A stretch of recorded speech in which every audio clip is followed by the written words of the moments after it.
Hello friends, welcome to meaning in Telugu channel.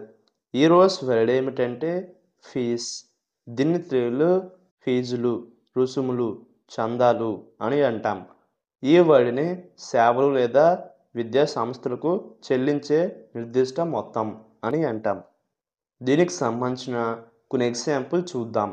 వాటితో ఇంకా బాగా అర్థం చేసుకోవచ్చు.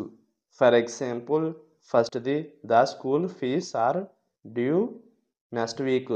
అంటే తెలుగులో పాఠశాల ఫీజులు వచ్చే వారం చెల్లించాలి. దీని next example and final example, they increased the service fees last month. అంటే తెలుగులో వారు గత నెలలో సేవ ఫీజులను పెంచారు. ఈ వీడియో మీకు నచ్చితే లైక్ చేయండి. మరిన్ని వీడియోల కోసం మా ఛానల్ని సబ్స్క్రైబ్ చేసుకోండి. Thank you friends.